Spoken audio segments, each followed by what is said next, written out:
I am Natalie, 27 years old, and until 6 weeks ago, I was just an ordinary kindergarten teacher living paycheck to paycheck in a tiny apartment. My grandparents raised me more than my own parents ever did. They were wealthy but humble, teaching me that character matters more than cash. When they died in that terrible crash, I was shattered. Then came the lawyer meeting where I learned they had left me their entire $26 million estate. The family who barely visited them suddenly wanted everything. I refused. If you want to see money reveal true colors, stick around. Before I continue, let me know where you are watching from.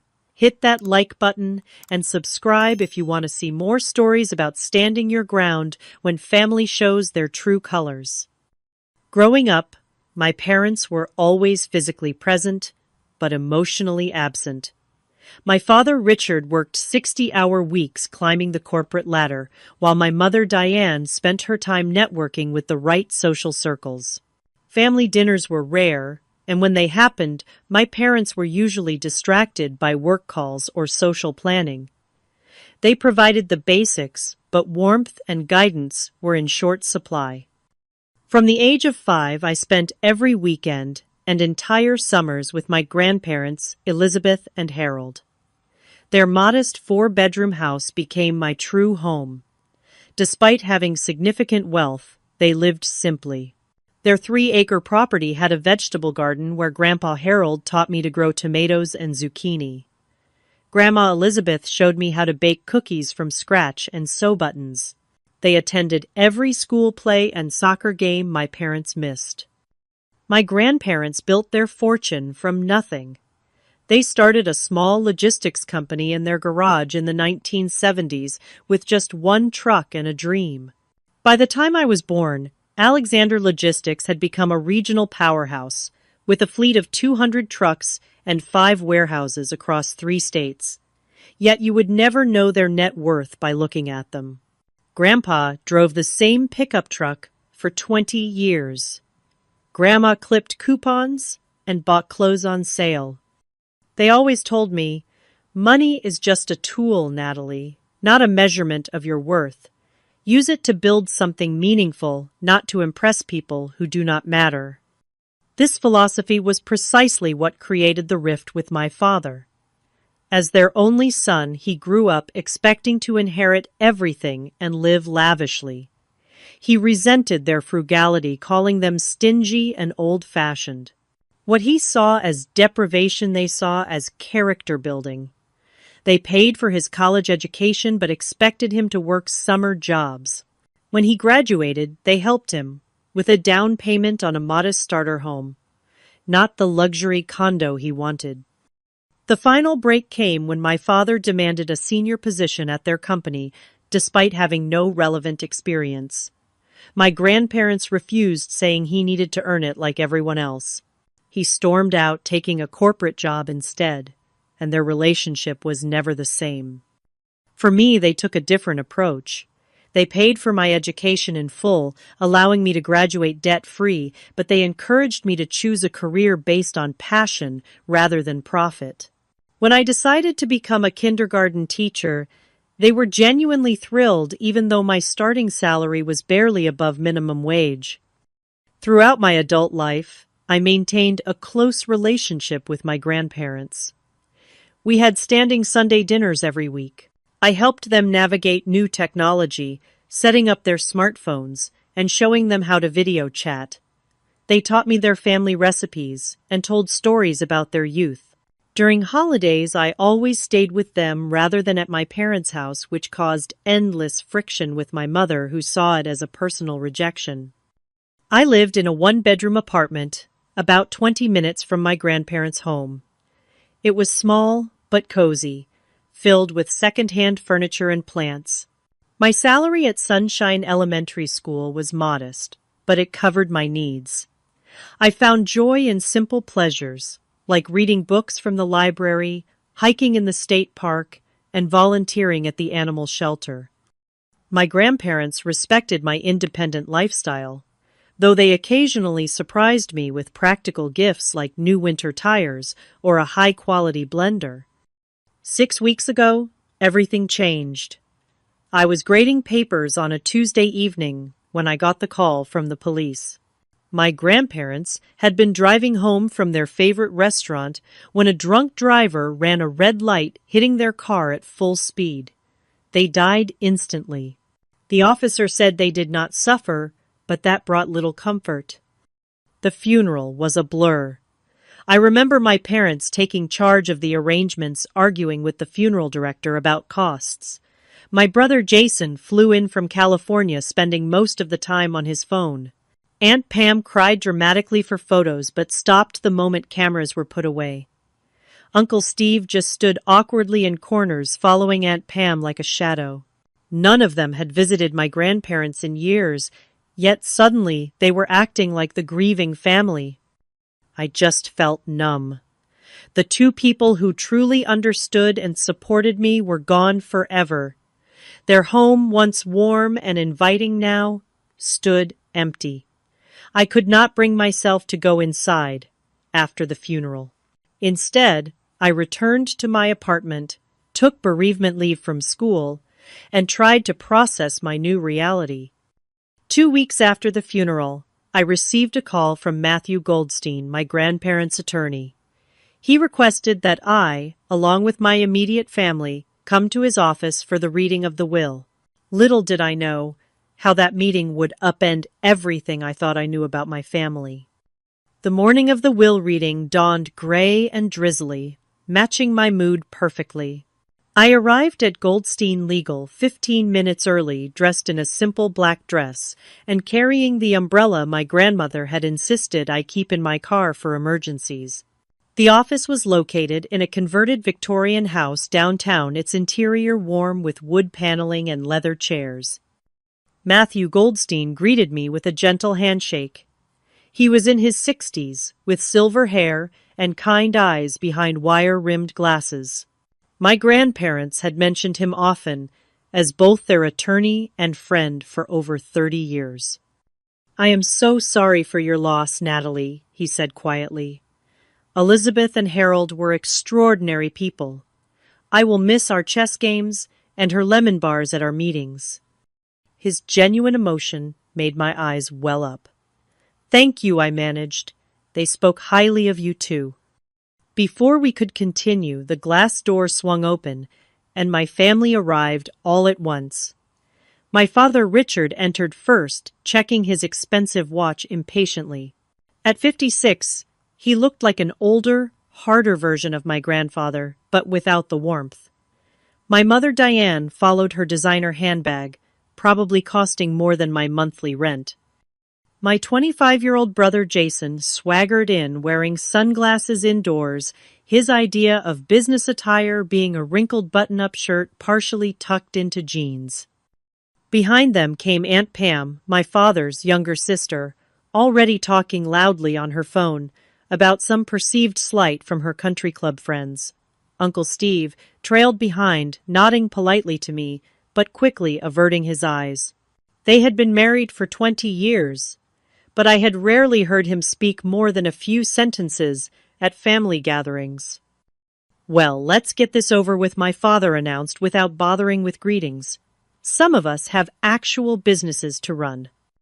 Matthew smiled thinly. "Of course, Richard. Please follow me to the conference room. We are all here now." The tension in the room was palpable as we settled around a large oak table. My father sat at one end as if claiming authority while I chose a seat near Matthew's position at the head. The others arranged themselves according to their usual alliances, my mother next to my father Jason, next to her Aunt Pam, and Uncle Steve across from them. Before we begin, Matthew said, "I want to clarify that Elizabeth and Harold were of completely sound mind when they updated their will last year. They were thorough in their considerations and explicit in their wishes." My father snorted. "Just read it, Matt. We know how it goes. Dad built the business. I am his son. Standard inheritance procedure." Matthew ignored the interruption and opened a leather portfolio. He adjusted his glasses and began to read. "I, Harold Alexander, and I, Elizabeth Alexander, being of sound mind and body, do hereby declare this our last will and testament. The formal legal language continued for several minutes, with Matthew detailing revocations of previous wills and appointment of executors. My family shifted impatiently. Finally, he reached the section everyone was waiting for. We hereby bequeath our entire estate, including, but not limited to all cash assets, totaling approximately $8 million. Our investment portfolio valued at approximately $12 million. All real estate holdings, including our primary residence valued at $5 million, and our 25% ownership stake in Alexander Logistics, valued at approximately $1 million, to our beloved granddaughter, Natalie Grace Foster. The room went completely silent. I stopped breathing for a moment, certain I had misheard. Matthew continued, "We specifically and intentionally make no provisions for our son Richard Alexander, our daughter-in-law Diane Alexander, our grandson Jason Alexander, our daughter Pamela Davis, or our son-in-law Stephen Davis, as we have provided for them during our lifetime, and have made our reasons clear to our attorney." "Let me see that," my father shouted, standing up so abruptly his chair tipped backward. He snatched the document from Matthew's hands, scanning it frantically. "This is ridiculous," my mother joined in. $26 million to a kindergarten teacher. She would not know the first thing about managing that kind of money. Jason slammed his hand on the table. "What about me? I am family too. I need startup capital for my business ventures." Aunt Pam turned to me, her face flushed with anger. "What did you do? How did you manipulate them into this?" I sat in shocked silence, unable to process what was happening. $26 million. My modest grandparents had accumulated that much, and they left it all to me. Matthew calmly retrieved the will from my father's grip. "If you will all please take your seats, there is more." Harold and Elizabeth recorded a video message to be played at this time. He pressed a button on a remote, and the large screen on the wall illuminated. My grandparents appeared sitting side by side on their living room sofa. My heart clenched at seeing them alive again, looking exactly as they had the last time I visited. Grandpa Harold spoke first. "If you are watching this, it means we have passed on. We want to explain our decisions directly, to prevent any misunderstandings." Grandma Elizabeth continued, "Richard, Pam, we love you as our children, but we have been deeply disappointed by the values you have embraced and passed to your own children, with the exception of Natalie. For decades, my grandparents explained they had watched my father and aunt prioritize material wealth over relationships, treating them as a resource to be tapped rather than as parents to be cherished. They detailed years of missed family events, requested loans never repaid, and dismissive attitudes toward their modest lifestyle choices. "The business we built," Grandpa said, "was never about amassing wealth for its own sake. It was about creating security for our family and opportunities for our employees. We built it through hard work, integrity, and treating people fairly." "Natalie is the only one who has demonstrated these values consistently," Grandma added.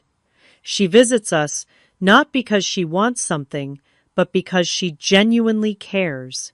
She has chosen a career helping children despite the low pay, because it fulfills her purpose. We trust Natalie to be a good steward of what we have built," Grandpa continued.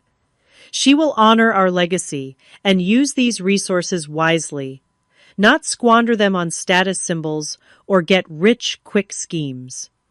The video continued for several more minutes, with my grandparents expressing their hopes for how the inheritance might be used to support education and community development areas they had always cared about but had limited time to address, while running their business.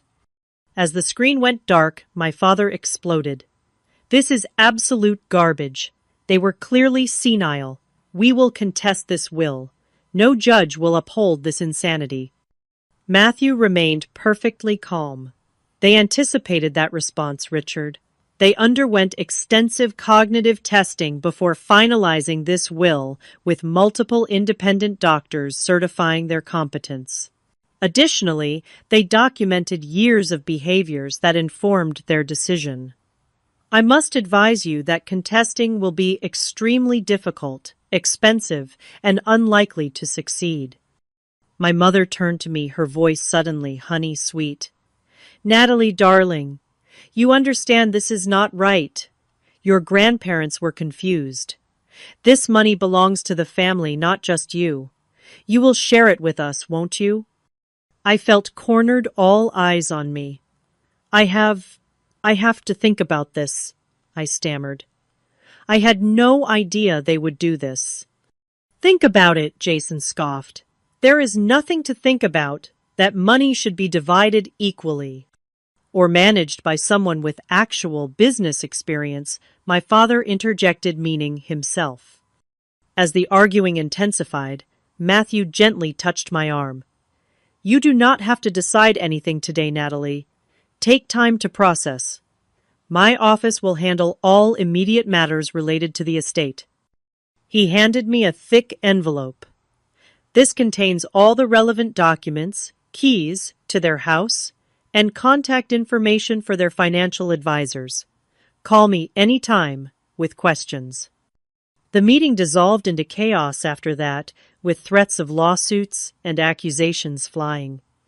Matthew eventually asked everyone to leave, stating he had another appointment. As we filed out, my father grabbed my arm roughly. This discussion is not over, he hissed. Come to our house tonight at 6. We will sort this out as a family. His tone made it clear this was not a request. I nodded numbly, too overwhelmed to argue. As they departed in their separate luxury vehicles, I sat in my 10-year-old sedan in the parking lot, clutching the envelope and wondering how inheritance meant to be a blessing had so quickly become a curse. I spent the afternoon in a daze driving aimlessly around town before stopping at a quiet park to gather my thoughts. The envelope from Matthew sat unopened on my passenger seat. Part of me wanted to peek inside to understand exactly what my grandparents had entrusted to me. Another part was terrified of the responsibility it represented. At 5:45, I pulled into my parents' driveway, noting that everyone else had already arrived. Their 5,000-square-foot house loomed before me, all granite and glass, designed to impress rather than welcome.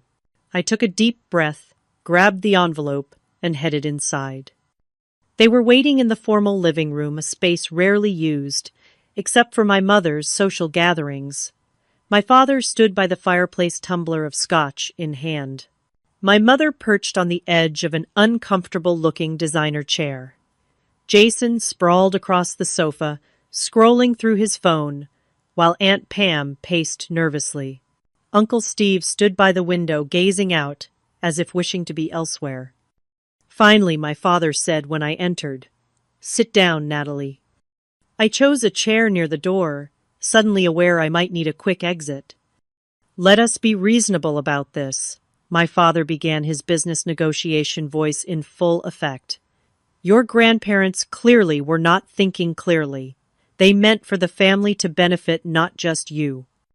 My mother nodded enthusiastically. Sweetheart, managing wealth is complicated. Your father has the experience to handle this properly. You can still get a nice portion, perhaps enough for a down payment on a real house, instead of that apartment. The condescension in her voice made my skin crawl, but I remained silent. Emboldened by my lack of response, my father continued. Here is what we propose. You sign over the estate to me as the financial head of the family. I will ensure everyone gets their fair share. You will receive 10%, which is more than generous considering your limited needs. 10%, I finally found my voice. That would still be over $2 million. Exactly, Jason jumped in. More than enough for a teacher. I need at least $5 million for my cryptocurrency exchange platform. It is going to be huge. I looked at him skeptically.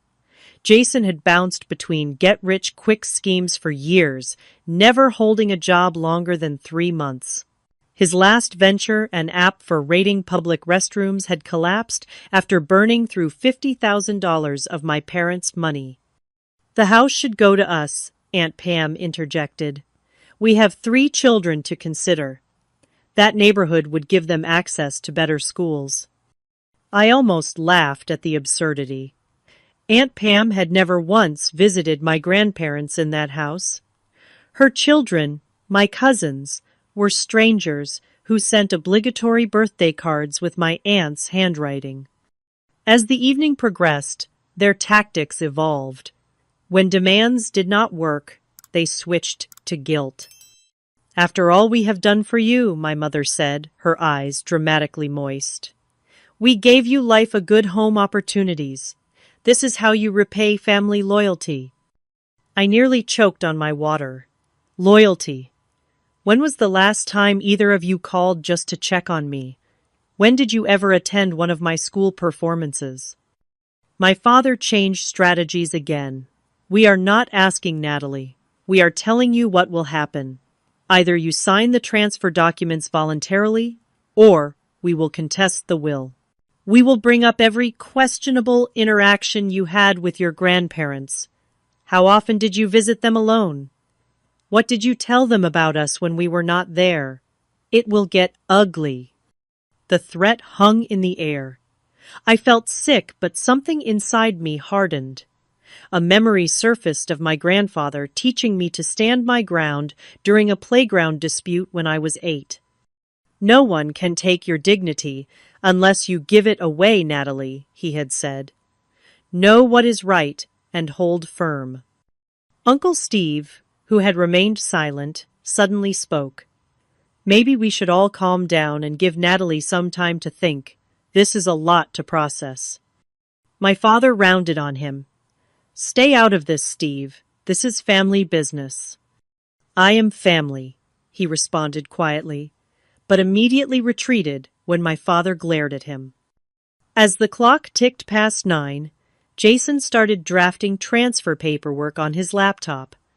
My mother called their personal attorney for advice on the wording.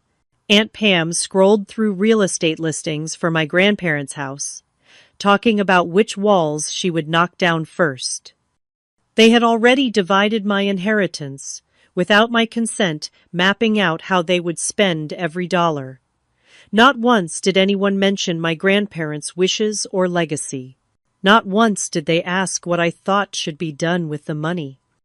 At 10:30, my father printed out the crude transfer document and slid it across the coffee table to me, along with a pen. Sign it, he demanded. Now. I picked up the paper and read it carefully. The language was broad, essentially signing away all my rights to anything my grandparents had left me.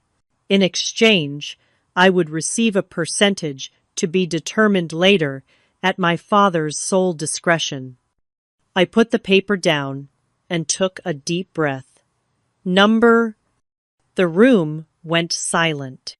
What did you just say? My father asked, his voice dangerously low. I said no. I will not sign this or anything like it. My grandparents trusted me with their legacy for a reason. I intend to honor that trust. My mother launched into a tirade about ingratitude. Jason called me names I will not repeat. Aunt Pam began sobbing dramatically about her children's future. Through it all, I sat still, the word no becoming a shield around me. Finally, my father slammed his glass down so hard it cracked. That is enough, he roared. I always told Dad you were not to be trusted. You manipulated them, just like you are trying to manipulate us now with this innocent act. He stalked toward me, pointing his finger inches from my face. You have a choice to make right now, Natalie. Either you sign that paper and remain part of this family, or you take your precious inheritance and consider yourself disowned. You cannot have both. The ultimatum hung in the air between us. I looked around at the faces of my family members, searching for any sign of love or understanding. I found none. In that moment, I realized a painful truth: they had never really seen me as family. I was just a means to an end, a potential source of money, nothing more. I am not signing, I said firmly, standing up. I am sorry you feel this way, but I have to respect what Grandma and Grandpa wanted. Then get out of my house, my father snarled. Pack your things and leave tonight. You are no longer welcome here. I live in my own apartment, I reminded him. I have for years. He laughed coldly. The apartment we co-signed for, because your teacher's salary could not qualify for the lease. Check your agreement, Natalie. We own that building through one of our investment companies. Consider your lease terminated. My stomach dropped. He was right. When I could not qualify for the apartment on my own, they had offered to help. I never realized they actually owned the building through a shell company. You have 30 minutes to pack essential items, my mother said, checking her watch. The locks will be changed tomorrow. I stood frozen in shock. They were actually kicking me out, making me homeless over money they had never earned. The clock is ticking, Jason smirked. Better hurry, sis. Those $26 million will not keep you warm tonight. 30 minutes is not long to pack up your life. I moved on autopilot, grabbing clothes, toiletries, important documents, and a few sentimental items. My mind kept spinning with disbelief. How could they do this? How could money turn my family into complete strangers? My father stood in the doorway of my bedroom, arms crossed, watching me like a guard, ensuring a prisoner did not steal anything during transfer. My mother stayed downstairs, already on the phone with a real estate agent about selling my grandparents' house, her voice carrying up the stairs. You were never really part of this family anyway, my father said coldly, as I stuffed clothes into a duffel bag. Your mother and I were going to divorce before she got pregnant with you. You were the obligation that kept us together. The casual cruelty of his revelation staggered me. I had always sensed I was unwanted, but having it confirmed so bluntly was another matter entirely. We have wasted enough time and money on you, my mother added, appearing in the doorway. Your private school tuition, braces, summer camps, all those dance lessons you were terrible at. Consider this the end of our investment. Investment. Not love or care, but investment, as if I were a stock that had performed poorly. Jason appeared next, leaning against the wall with a smug expression. You will regret this when you have nothing, and no one, he said. That money will run out faster than you think. And then what? You will come crawling back, and we will remember how you chose cash over family. I zipped up my final bag, fighting back tears. I was determined not to cry in front of them. I would not give them the satisfaction. Is that everything my father demanded? I looked around the room that had been mine since childhood, though I had only stayed here occasionally since college. The ballet trophies from elementary school, the framed diploma, the bookshelf filled with novels and textbooks, the photo albums, so much left behind. I can come back for the rest later, I said. My father laughed. There will not be a later. Whatever you leave tonight goes to charity or the trash. Your call. The finality of it hit me. They were erasing me from their lives completely, all because I would not give them money they had done nothing to earn. I grabbed my grandmother's quilt from the bed and stuffed it into my already overflowing bag. I would not leave that behind. With 3 bags slung over my shoulders and another in my hand, I made my way downstairs. No one offered to help. At the front door, I turned around one last time. My family stood in a line, faces set in various expressions of anger, disappointment, and smug satisfaction. "You might have money now," my mother said, "but family is forever. You will realize what you have thrown away." "I am not the one throwing away family," I replied quietly. "You are." With that, I walked out the door and into the cool night air. The door slammed behind me with disturbing finality. Standing beside my car in the driveway, I suddenly felt the weight of everything crashing down. I was effectively homeless. My apartment was no longer mine. My family had disowned me. In the span of a few hours, I had gained millions, but lost the only support system I had ever known, flawed as it was. I sat in my car and finally allowed the tears to come. They streamed down my face as I gripped the steering wheel, great heaving sobs that made my whole body shake. I cried for my grandparents, whose absence felt more acute than ever. I cried for the family I had always hoped for but never truly had. Mostly I cried for myself, suddenly adrift in a world that had completely changed. After what felt like hours, but was probably only minutes, I wiped my eyes and started the car. I had nowhere to go. Hotels required credit cards with available limits I did not have. Friends were an option, but explaining this situation seemed impossible at nearly midnight. Then I remembered the envelope Matthew had given me. Pulling it out, I found a set of keys with a familiar rabbit-shaped keychain my grandmother had cherished. The keys to my grandparents' house. The house that was now unbelievably mine. The drive to their neighborhood took 20 minutes. With each mile, I felt simultaneously pulled toward the comfort of their home and terrified of entering it without them there. I had avoided the house since the funeral, unable to face the emptiness. The porch light was on when I arrived, probably on a timer my grandfather had set. I sat in the driveway for several minutes, gathering courage. Finally, I grabbed one bag and approached the front door, the key shaking in my hand.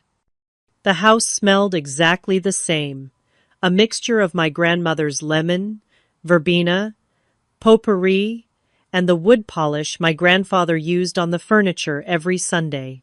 I flipped on the lights, half expecting to hear their voices calling a greeting from the kitchen.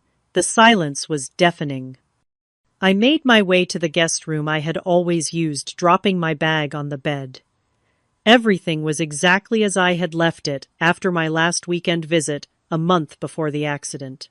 The novel I had been reading still sat on the nightstand, a bookmark, indicating my progress. Fresh towels were folded on the dresser placed there by my grandmother in anticipation of my next stay. The thoughtfulness of it, the expectation of continuity they could not have known would be broken, undid me again. I sank onto the bed and cried, until exhaustion overtook me, falling asleep, fully clothed on top of the covers. Morning came with disorienting brightness. For a moment, I expected to smell coffee brewing and hear my grandfather's off-key whistling from downstairs. Reality crashed back as I recognized the silence. They were gone, and somehow I had inherited both their fortune and their enemies, all in the form of my own family. My phone had blown up overnight with texts and missed calls, most from my father and mother, alternating between threats and sudden attempts at reconciliation. "We can work this out if you will be reasonable." Read one message from my mother. My father was less subtle. "You have 24 hours to reconsider before we file suit." Jason sent a single text, enjoying the big, empty house. Not for long. That last one sent a chill down my spine. It sounded like a threat, not just bluster. I forwarded it to Matthew, who responded immediately. "Stay where you are. I will be there in 30 minutes. Do not open the door for anyone else." His urgency alarmed me, but also provided strange comfort. At least someone was on my side. Matthew arrived exactly 30 minutes later carrying a briefcase and a cardboard drink carrier with 2 coffees. I ushered him into the kitchen, where we sat at the breakfast nook my grandparents had used for casual meals. "First things first," he said, sliding a coffee toward me. "Your family has already contacted 3 different attorneys about contesting the will. I anticipated this and have prepared countermeasures." I wrapped my hands around the warm cup. "They kicked me out last night. My father apparently owns my apartment building through some investment company." Matthew nodded grimly. Typical Richard tactics. Using leverage to force compliance. He began pulling documents from his briefcase. "What he did not tell you is that your grandparents provided for this exact scenario." He showed me a deed to a small cottage about 20 minutes outside town. "Your grandmother bought this property 5 years ago as an investment, but kept it in a separate trust for you. Richard does not know about it. You have somewhere to go if you need it." Relief washed over me. At least I would not be homeless. But the idea of hiding out while my family circled like vultures did not sit well. "There is something else you should know," Matthew continued. "You are not alone in this. Your grandparents had many loyal friends and associates who understood the situation with your family." As if on cue, a knock sounded at the back door. Matthew smiled. "That would be Carlos." Carlos. The name was vaguely familiar. Carlos Ramirez, Matthew explained. "He has been your grandparents' estate manager and handyman for 15 years. He lives in the guest house at the back of the property." I answered the door to find a man in his early 50s with salt and pepper hair and kind eyes. He held his hat in his hands respectfully. "Miss Natalie," he said warmly, "I am very sorry about your grandparents. They were wonderful people. I saw your car this morning and wanted to check if you needed anything." The simple kindness nearly brought me to tears again. "Thank you, Carlos. I am a bit overwhelmed, to be honest." Carlos nodded. "Mr. Harold and Mrs. Elizabeth worried about that. They asked me to look after you if anything happened to them. The house, the grounds, everything is maintained. I have been keeping watch." Matthew invited Carlos to join us at the table. Over the next hour, Carlos shared stories about my grandparents that I had never heard, painting a picture of 2 people who were respected and beloved by those who worked for them, not just their entitled family members. "Your father and brother Carlos said carefully, they came here after the funeral when no one was around. They took things, watches, jewelry, some electronics. I have it all on the security cameras." My stomach clenched. My father had installed an extensive security system for my grandparents years ago, supposedly for their protection. I had forgotten about the cameras. Carlos shook his head sadly. "They did not know Mr. Harold had me update the system last year. He did not trust the old one your father put in, said it had too many blind spots." Matthew made a note. "That footage could be useful if they pursue legal action." "There is more," Carlos continued. "Mrs. Elizabeth kept detailed journals. She documented everything, especially family visits and interactions. They are in her study." I followed Carlos to my grandmother's small study off the main hallway. A built-in bookcase held dozens of leather-bound journals, each meticulously dated. Carlos pulled one from the shelf and handed it to me. "This one mentions when your father asked for money last year," he said, "for some investment opportunity." I opened the journal, immediately recognizing my grandmother's elegant handwriting. "May 15. Richard visited today, first time in 7 months. Did not ask about our health or lives, immediately launched into pitch about cryptocurrency investment requiring $250,000. When Harold refused, Richard became hostile, accused us of preferring Natalie, said we were naive to trust her, when she only visits to secure her inheritance, could not be more wrong.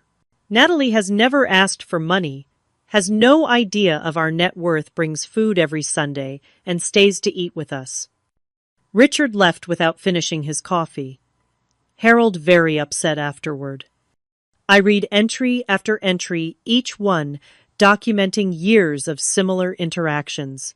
My father demanding money, my brother pitching absurd business ideas, my mother making thinly veiled comments about their modest lifestyle being embarrassing to her social standing.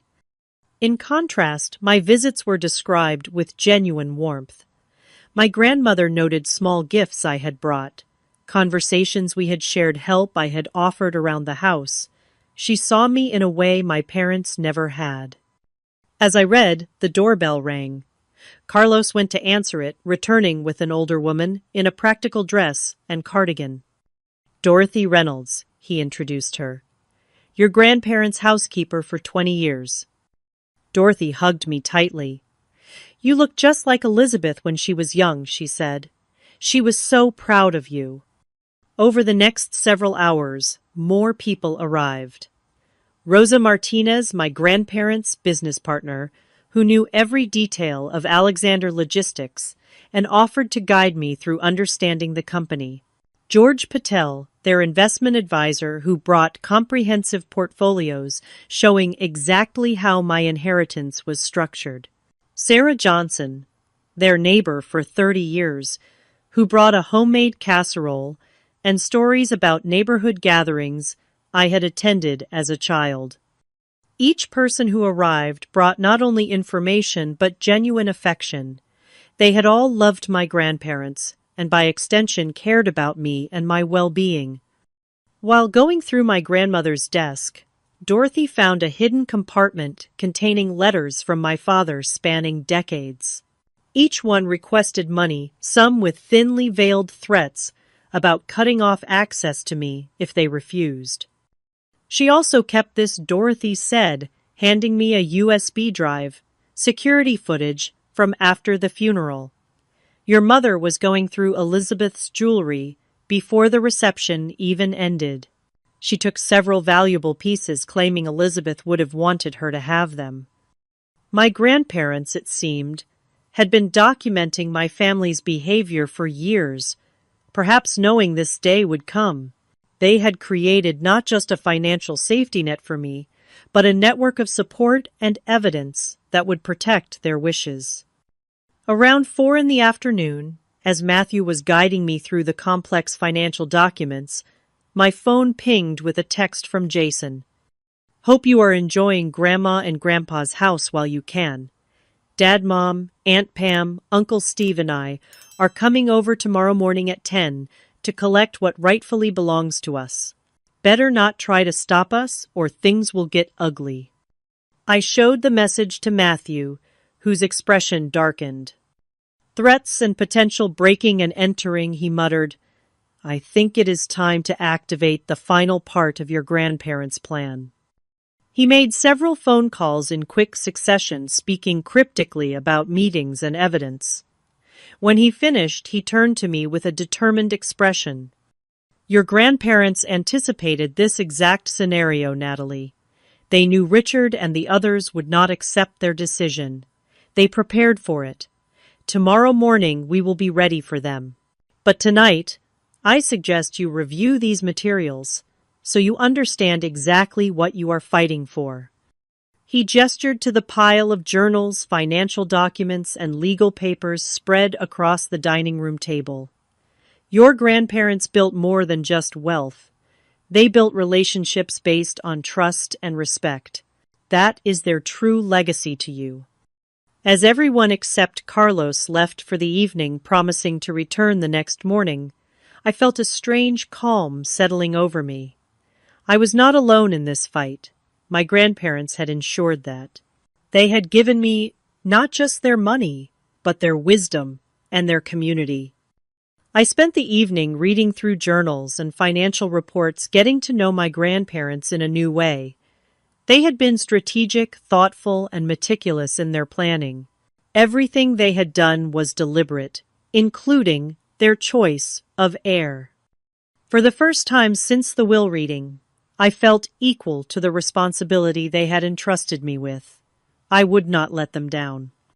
As I prepared for bed, another text came through from Jason Better's Sleep with One Eye Open, Sis. Tomorrow you will see what happens to people who steal from this family. Instead of fear, I felt resolve hardening within me. Tomorrow would indeed show what happens when people try to steal from family, but not in the way Jason imagined. I woke early the next morning, anxious but determined. By 8 a.m., Matthew had arrived with coffee and pastries, along with a thick folder of legal documents.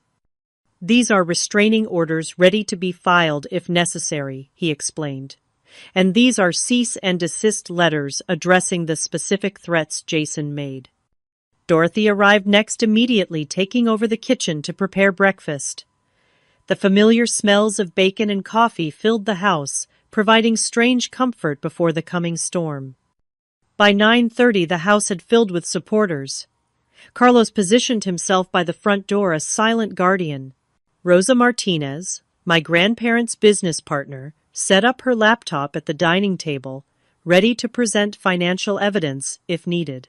Dorothy bustled around, ensuring everyone had coffee and food, her presence alone a connection to my grandparents' hospitality. At 9:45, cars began pulling into the long driveway. First, my father's black luxury sedan, then my mother's white SUV, followed by Aunt Pam and Uncle Steve's midlife crisis red convertible, and finally Jason's impractical sports car he could only afford because my parents paid his rent. "They are early," Matthew observed, trying to catch us off guard. As the doorbell rang, aggressively followed by pounding, Matthew nodded to Carlos, who opened the door. My father stood on the threshold, momentarily surprised to see someone other than me answering. Behind him, the rest of my family clustered together, expressions ranging from angry to smug. "Where is Natalie?" my father demanded. "This is family business." Carlos remained immovable. "Miss Natalie is expecting you. Please come in." My family filed into the foyer, stopping short when they saw the gathering in the living room. I stood in the center, Matthew, slightly behind me to my right. "What is this?" my mother asked, her voice brittle. "You brought outsiders into a private family matter." Before I could answer, the front door opened again, and 3 more people entered. First came Judge Robert Henderson, a tall, dignified man in his 70s who had been my grandparents' friend for decades. He was followed by Police Chief Maria Williams, whose daughter's education had been supported by my grandparents' charitable foundation. Last came Thomas Jang, my grandparents' financial advisor for over 20 years. My father's face paled at the sight of Judge Henderson. The judge had ruled against him in a business dispute years earlier, a case my father had tried unsuccessfully to influence through social connections. "Robert," he said, attempting a jovial tone that fell flat, "what brings you here?" The judge's expression remained stern. "I am here at the request of Harold and Elizabeth Alexander through their attorney Matthew Goldstein. They asked me, in the event of their deaths, to serve as an impartial witness to any family disputes regarding their estate." My mother turned to Chief Williams. "This is ridiculous. We are here to collect family heirlooms that rightfully belong to us. Why is law enforcement present?" The chief smiled thinly. "I am here as a friend of the Alexander family, not in an official capacity. Unless, of course, someone commits a crime, in which case my official duties would naturally take precedence." The implied threat was not lost on any of us. As if on cue, the back door opened, and 6 more people entered, forming a semicircle behind me. They were longtime employees from my grandparents' business people, who had known my father since childhood and had witnessed his transformation from entitled son to absent family member. "You have got to be kidding me," Jason muttered. Is this supposed to intimidate us? I stepped forward, finding strength in the support surrounding me. I know why you are here. You believe you are entitled to my grandparents' estate, despite their explicit wishes. You think you can bully or threaten me into giving you what you want. My father's face hardened. Those old fools were manipulated. We are simply here to correct that injustice. From behind me, Thomas Jong spoke up. Actually, Richard the First have documentation of every attempt you made to access your parents' assets over the last 20 years. He opened a folder. This includes the unauthorized transfer attempt from their retirement account in 2016, the forged check incident in 2018, and your attempt to have Elizabeth declared incompetent last year after she refused to fund Jason's failed cryptocurrency venture. My father's face reddened. That is taken out of context. Rosa Martinez stepped forward, next, tablet in hand. I also have records of the company loan you never repaid, Richard. $200,000 borrowed in 2012 for your vacation home in Aspen. Your parents never pursued repayment, though they certainly could have. One by one, my grandparents, friends, and associates presented evidence of my family's attempts to extract money over the years, contrasted with their minimal involvement in my grandparents' actual lives. Aunt Pam, who had been quietly fuming, suddenly turned to me. You ungrateful little snake! You turned our parents against us, poisoned them with lies. Judge Henderson cleared his throat. Actually, Mrs. Davis I reviewed the video journals Elizabeth kept. There was no external influence. Your parents were quite clear about their reasoning. This is all very theatrical, my mother said dismissively. But it changes nothing. We will contest the will. We will win. Matthew stepped forward. I have prepared documentation for you all. It includes evidence that would become public record if you contest the will. He handed each family member a thick envelope. This includes banking records, text messages, emails, and video evidence of your interactions with Harold and Elizabeth over the past decade. I encourage you to review it before making decisions about legal action. Uncle Steve, who had remained silent until now, opened his envelope and began reading. His face grew increasingly pale. After a moment, he touched Aunt Pam's arm. We should go, he said quietly. This is not a fight we can win. She shrugged him off angrily. My father is not giving up so easily. My father, however, had gone very still after scanning the contents of his envelope. There were records of business dealings he had clearly hoped would remain private, along with transcripts of cruel comments he had made about his parents when he thought no one was listening. Chief Williams stepped forward. I should also mention that the property is under 24-hour security surveillance. Any attempt to remove items without permission would constitute theft. Carlos nodded. The new system records everything inside and out, all backed up to secure cloud storage. As my family absorbed the implications, I walked to the sideboard and picked up a stack of documents Matthew had prepared. These are cease and desist orders regarding the threats you have made, I said, passing them to Jason. These, I continued, handing papers to my father, are notices that I am aware of the items taken from this house after the funeral and expect their immediate return. My mother began to protest, but I cut her off. And these, I said, giving her the final document, are the terms under which I am willing to maintain any relationship with you all going forward. They include respect for my grandparents' wishes and an end to all attempts to contest the will. The room fell silent as my family realized the position they were in. Not only had my grandparents legally protected their decisions, but they had anticipated and documented every possible challenge. The community of support they had built stood firmly with me, presenting a united front my family had not expected. My father was the first to break. "This is not over," he said, but the defeat in his voice suggested otherwise. "Actually, Richard, it is," Judge Henderson replied. "Your parents were meticulous in their planning. Any judge in this county would uphold their wishes based on the evidence they compiled." One by one, my family members retreated toward the door, their threats dissolving in the face of the overwhelming evidence against them. Jason glared at me as he passed. "This is not the end," he muttered. "Perhaps not," I replied calmly, "but it is the end of you taking advantage of this family. My grandparents saw who you really are. That is why we are all here today." As they filed out to their cars, the tension in the room dissipated. Dorothy immediately began serving fresh coffee and pastries as if to cleanse the space of the negative energy. The others gathered around, offering congratulations and support. I felt strangely empty, neither triumphant nor devastated.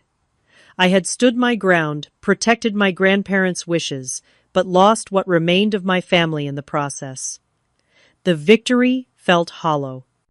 Judge Henderson seemed to sense my conflict. He placed a gentle hand on my shoulder. "Your grandparents would be proud, Natalie. Not just of what you did today, but how you did it, with dignity and principle." Rosa nodded in agreement. "You are more like them than anyone else in the family.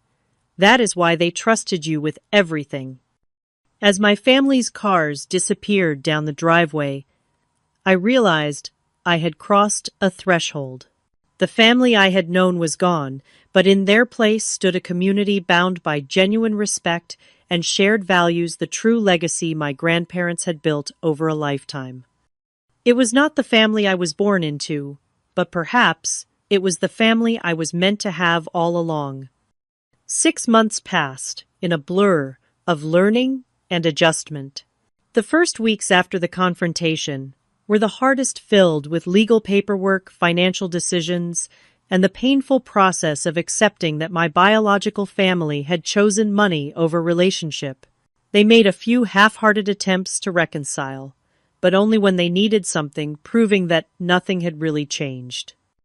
With guidance from Matthew and my grandparents' advisors, I established the Elizabeth and Harold Alexander Foundation for Education, dedicating $10 million to supporting underprivileged students and schools in our community. The foundation focused particularly on arts education and vocational training areas my grandparents had always believed were undervalued.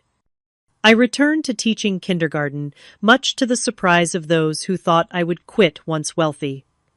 My classroom at Sunshine Elementary became a showcase for what was possible with proper resources. I personally funded new books, art supplies, and technology that the school budget could never cover. Every child got healthy snacks daily and winter coats if they needed them. Small expenses for me that made huge differences in their lives. Under Rosa Martinez's mentorship, I learned the basics of running Alexander Logistics. While I did not take an active management role, I ensured the company maintained my grandparents' values, including their profit-sharing program for employees and generous retirement benefits. The business continued to thrive, providing stable employment for over 100 people in our community. My grandparents' house, once painfully empty, gradually became a home again. I moved from the guest room into the master bedroom, though it took months before I could sleep there without feeling like an intruder. With Carlos' help, I renovated the large basement into a community space for foundation events and educational programs. Dorothy still came 3 times a week, refusing to fully retire, despite my insistence she had earned it. My family made occasional attempts to re-establish contact, though their motives were transparent. My father called when his company faced cash flow problems, hinting broadly about short-term loans with handsome returns. My mother reached out when her social circle learned about my foundation suddenly wanting to serve on the board. Jason texted when his latest venture failed, asking for startup capital. Aunt Pam called around the holidays, suggesting families should be together, especially family with large houses, suitable for hosting gatherings. Each time I politely but firmly maintained my boundaries, referring them to the terms I had established after the confrontation. I would consider a relationship based on mutual respect and genuine care, but not one based on financial advantage. None of them could meet those simple terms. Instead, I built new traditions with the chosen family my grandparents had cultivated. Sunday dinners continued, now hosted by me, with rotating guests including Rosa Matthew Carlos and his family Dorothy, and others who had been part of my grandparents' circle. We celebrated holidays together, shared milestones, and supported each other through difficulties. It was not the family I was born into, but it was a community bound by something stronger than DNA, shared values and genuine affection. One crisp autumn morning, similar to the day of their accident, I visited my grandparents' graves for the first time since the funeral. I brought fresh flowers and sat on the small bench nearby, finally ready to have the conversation I had been avoiding. "I am trying my best to honor what you built," I told them, feeling only slightly foolish for speaking aloud. "The foundation is making a difference. 3 students have already received full college scholarships who otherwise could not have gone. Your employees still speak about you with such respect." A gentle breeze rustled the nearby trees, sending golden leaves spiraling downward. It was the kind of beautiful fall day my grandmother had loved, perfect for baking and reading by the fireplace. "I wish you were here to see it all," I continued. "I have so many questions about decisions you made, investments you chose, people you helped, but I am figuring it out step by step." In the months since inheriting, I had discovered numerous quiet charities my grandparents had supported anonymously. Children whose medical bills they had paid, families whose homes they had saved from foreclosure, employees whose children they had put through college, all without public recognition or praise. "Thank you for trusting me," I whispered. "I understand now why you made the choice you did. It was never really about the money. It was about values, about using resources for something meaningful rather than status or power." As I sat there, memories washed over me, not with the sharp pain of recent grief, but with a bittersweet appreciation for the time we had shared. I remembered my grandfather teaching me to fish, my grandmother showing me how to make her famous apple pie, both of them attending every school play and graduation when my parents were too busy. The inheritance had never been primarily about money. It had been about entrusting me with their legacy, their values, their vision of what wealth could accomplish when used with purpose and compassion. The next day, I hosted the Foundation's first major event, a scholarship ceremony for 20 high school seniors who would receive full college funding.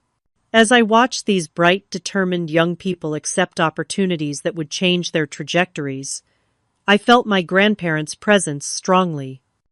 Among the recipients was Maria Vasquez, a brilliant young woman who reminded me of myself at that age, full of potential but limited by financial constraints.